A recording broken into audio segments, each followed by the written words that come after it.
Hello, welcome to day 46 of the Daily Bread.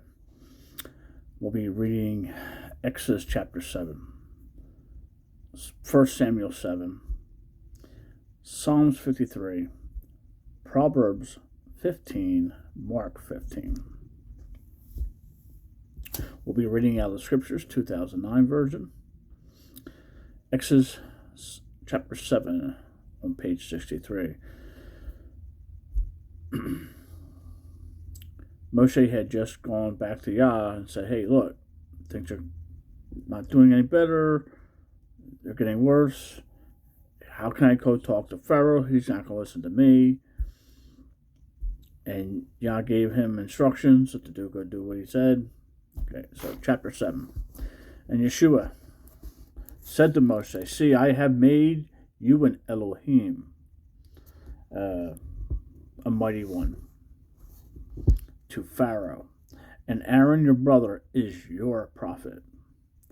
You shall speak all that I command you, and Aaron your brother shall speak to Pharaoh, to let the children of Israel go out of his land. But I am going to harden the heart of Pharaoh, and I shall increase my signs and my wonders in the land of Mizraim.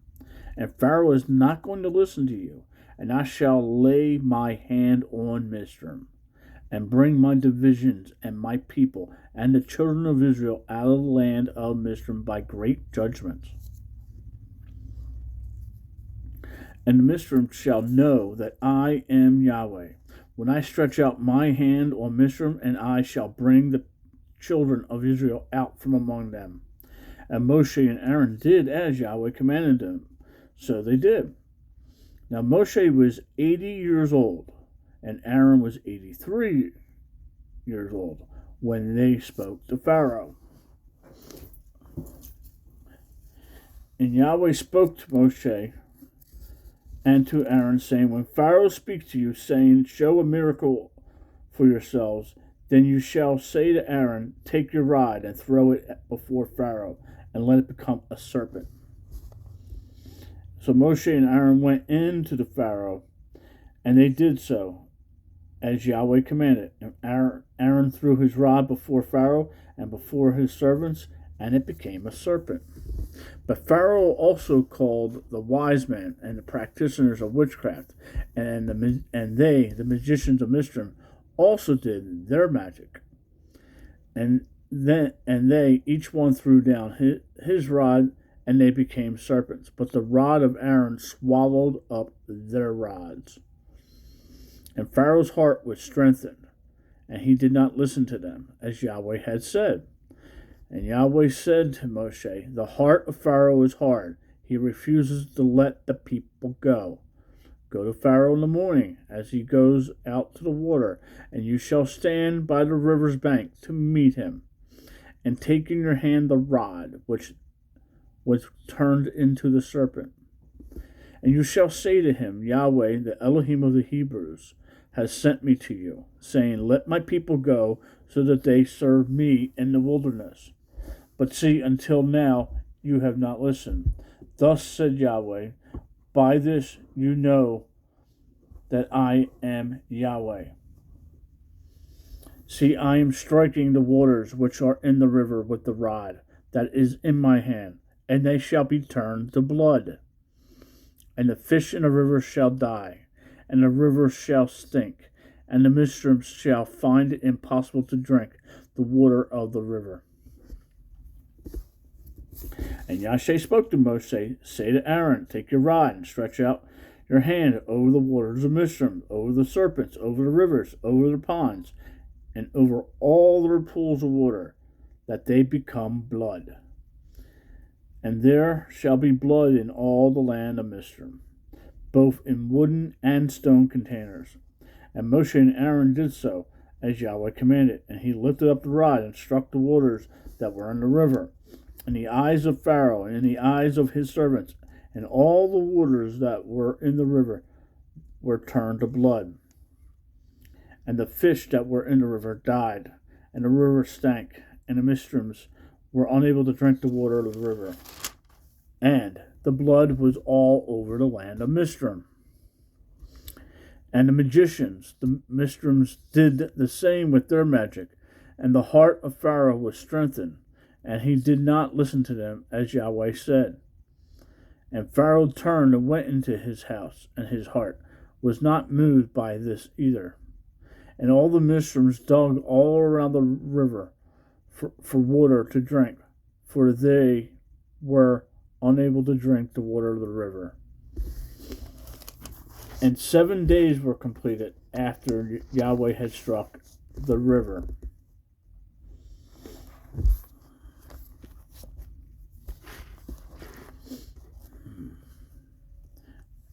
End of Exodus 7, on to 1 Samuel chapter 7. And the men of Kith-Yearim came to take the ark of Yahweh, and brought it to the house of Abinadab on the hill, and they set apart Eleazar his son to guard the ark of Yahweh. And it came to be from the day that the ark remained in Kiriath that the time increased. It came to be 20 years, and the house of Israel lamented after Yahweh. And Samuel spoke to all the house of Israel, saying, If you return to Yahweh with all your hearts, then put away the foreign mighty ones and Ashtaroth from among you, and prepare your hearts for Yahweh, and serve him only, so that he delivers you from the hand of the Philistines. And the children of Israel put away the Baals and the Ashtaroth, and served Yahweh only. And Samuel said, Gather all Israel to Mizpah, and let me pray to Yahweh for you.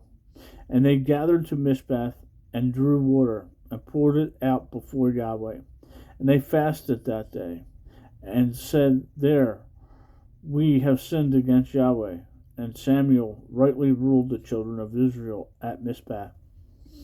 And when the Philistines heard that the children of Israel had gathered together in Mizpah, the princes of the Philistines went up against Israel. And the children of Israel heard of it, and were afraid of the Philistines. And the children of Israel said to Samuel, Do not cease to cry out to Yahweh. Our Elohim is for us. He would save us from the hand of the Philistines. And Samuel took a suckling lamb, and offered it as an ascending offering completely to Yahweh. And Samuel cried out to Yahweh, for Israel, and Yahweh answered him. And it came to be, as Samuel offered up the ascending offering, the Philistines drew near to battle against Israel. But Yahweh thundered with a great noise on the day of the Philistines, and troubled them, and they were smitten before Israel. And the men of Israel went out from the Mizpah, and pursued the Philistines, and struck them as far as below as Beth-car. And Samuel took a stone, and set it up between Mizpah and Shin, and called it Ebenhazer, saying, Thus far Yahweh has helped us. Thus the Philistines were humbled, and no longer came into the border of Israel. And the hand of Yahweh was against the Philistines all the days of Samuel. And the cities which the Philistines had taken from Israel were returned to Israel, from Ekron to Gath, and Israel recovered its border from the hands of the Philistines. And there was peace between Israel and the Amorites. And Samuel rightly ruled Israel all the days of his life. Each year he made the rounds of Beth-el and Gilead and Mizpah, and rightly ruled Israel in all those places. When he returned to Ramah for his home that was there, and there he rightly ruled Israel, and there he built a slaughter place to Yahweh. Psalms 53 on page 676. The fool has said in his heart, There is no Elohim. They have done corruptly, and they have done abominable unrighteousness. No one does good. Elohim looked down from the heavens on the children of men, to see if there was a wise one seeking Elohim. They have all turned aside. They have together become filthy. No one is doing good, not even one. Have the workers of wickedness no knowledge? who eat up my people as they eat bread, and do not call on Elohim. There they are in great fear, where no fear was, for Elohim shall scatter the bones of him who encamps against you. You shall put them to shame, for Elohim has rejected them. Oh, that the deliverance of Israel would be given out of Zion. When Elohim turns back the captivity of his people, let Jacob rejoice, let Israel be glad.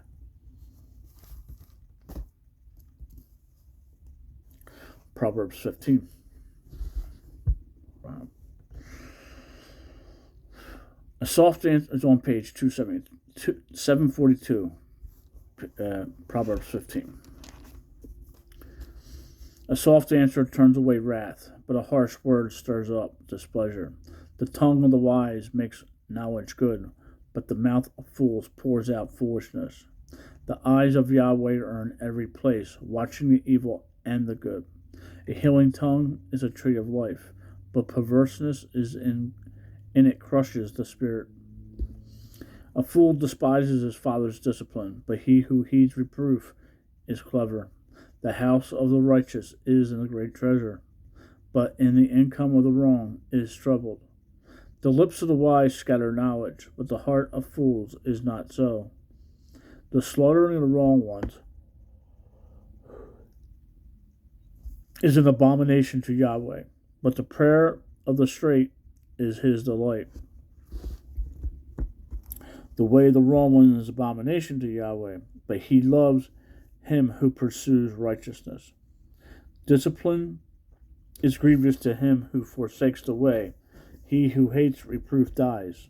Sheol and destruction are before Yahweh. How much more the hearts of the sons of men? A scoffer does not love his reprover, nor does he go to the wise. A glad heart makes good a face, but by sorrow of heart the spirit is stricken. The heart of understanding one seeks knowledge, but the mouth of fools feeds on folly. All the days of the afflicted are evil, but gladness of heart is a continual feast. Better is a little with the fear of Yahweh than great treasures with trouble. Better is a meal of vegetable where love is than a fattened calf with hatred. A man of wrath stirs up strife, but he who is patient appeases strife. The way of a lazy one is like a hedge of thorns, but the way of the straight is a highway. A wise son makes a father glad, but a foolish man despises his mother. Folly is joy to one lacking heart, but a man of understanding walks straight. Without counsel plans go wrong, but by great counselors they are established. A man has joy by the answer of his mouth, and how good is a word spoken in its season. The path of life is upward for the wise, to turn away from Sheol below. Yahweh tears down the house of the proud, and he sets up the boundary of the widow. Evil thoughts are an abomination to Yahweh, but pleasant words are clean. He who is greedy for gain troubles his own house, but he who hates bribes lives. The heart of the righteous ponders how to answer, but the mouth of the wrong pours out evil. Yahweh is far from the wrong ones, but he hears the prayer of the righteous. The light of the eyes rejoices in the heart. A good report gives marrow to the bones, an ear that hears that reproof of life does dwell among the wise. He who ignores discipline hates himself, but he who listens to reproof gets understanding. The fear of Yahweh is the discipline of wisdom, and before esteem is humility.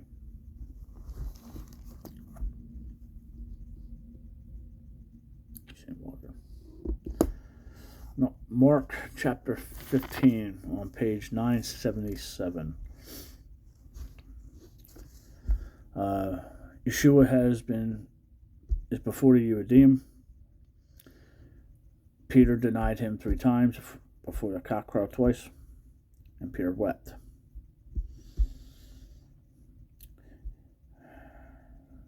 Chapter 15. And immediately in the morning, the chief priests had a council meeting with the elders and scribes in the council. Having bound Yeshua, they led him away and delivered him to Pilate. You remember that Pesach was getting ready to do so, and they can't have anything like that on the day of. And Pilate asked him, Yeshua, "Are you the sovereign of the Judeans?" And he answering said to him, "You say it." And the chief priest accused him of much, and he made no answer. And Pilate again asked him, saying, "Have you no answer? See how much they witness against you." But Yeshua still gave no answer, so that Pilate marveled. And at the festival he released to them one prisoner whom they were asking. And there was one called Barbara, chained with his fellow rebels, who had committed murder in the uprising. And the crowd, crying out, began to ask, as he had always done for them.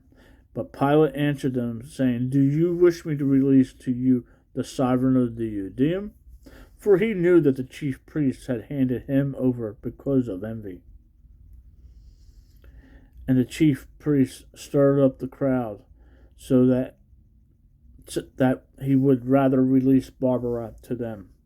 And Pilate answered again. He said to them, "What do you wish me to do with him whom you call the sovereign of the Judeans?" And again they cried out, "Impale him."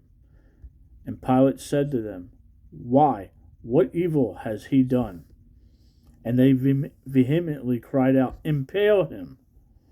And Pilate, wishing to satisfy the crowd, released Barbara to them, and having whipped him, Yeshua, he delivered Yeshua over to be impaled.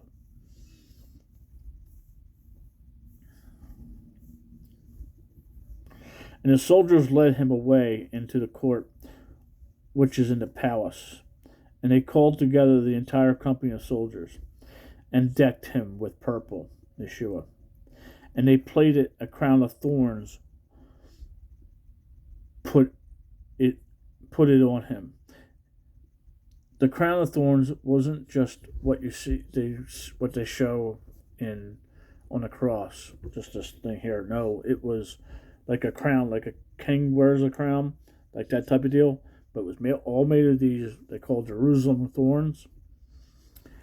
Really, and they put it on his head. So,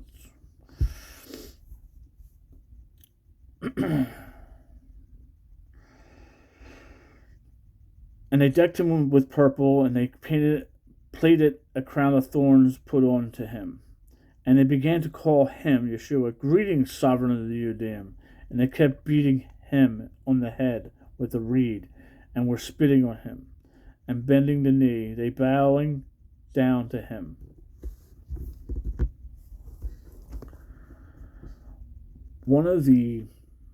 It's going to go a little thing here. One of the questions I have is that when Yeshua enters into Jerusalem, and they're on a donkey and they're on a colt, they're yelling, "Hosanna, Hosanna," the son of David. They're praising him. Now, here we're in chapter 15.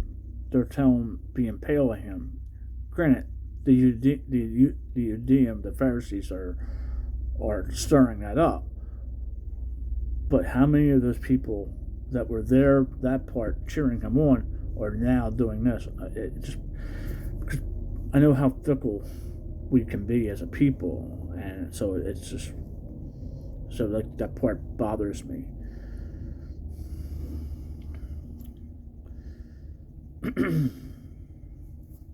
And they kept beating him on the head with a reed, and were spitting on him, and bending the knee, and they were bowing down to him.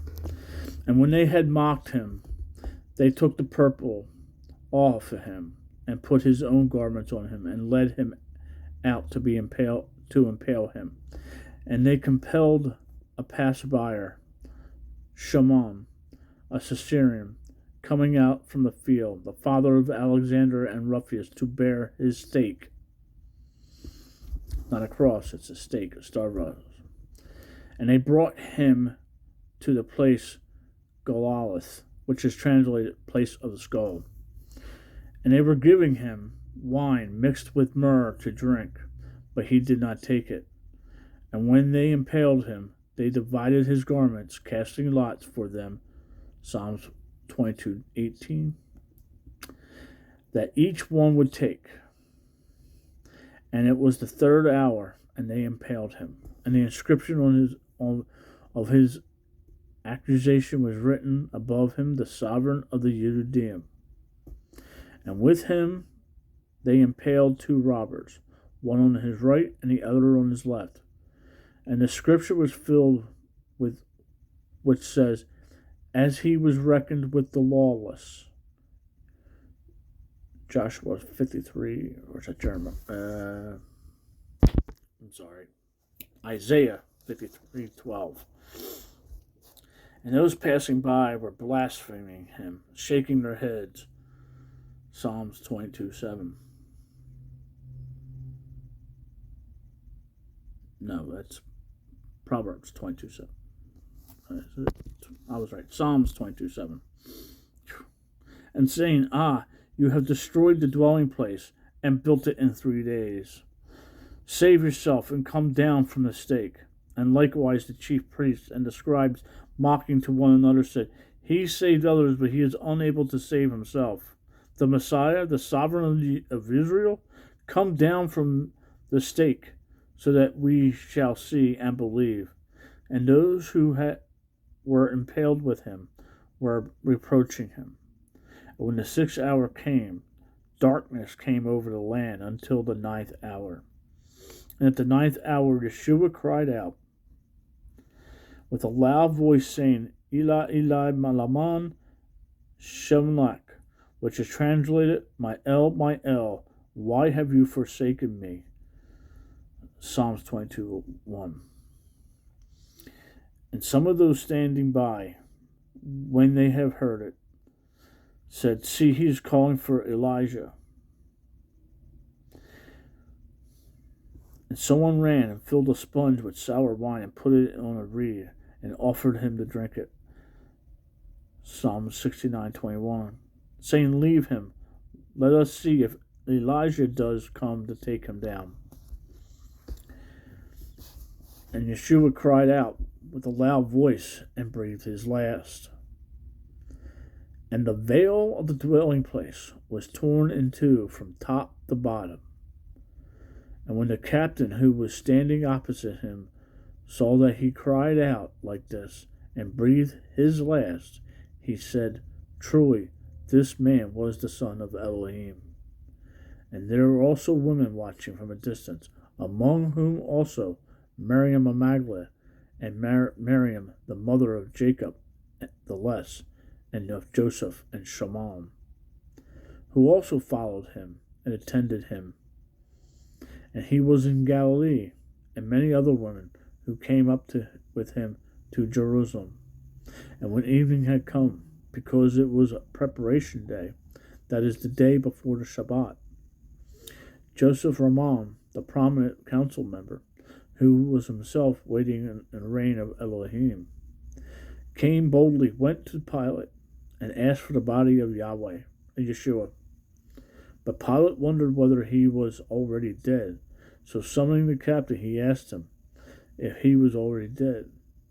And when he learned this from the captain, he gave the body to Joseph. And he, having bought fine linen, took him down, wrapped him in the linen, and he laid him in a tomb which had been hewn out of the rock, and rolled the stone against the entrance of the tomb. And Miriam from Magdala, and Mary the mother of Joseph, saw where he was laid.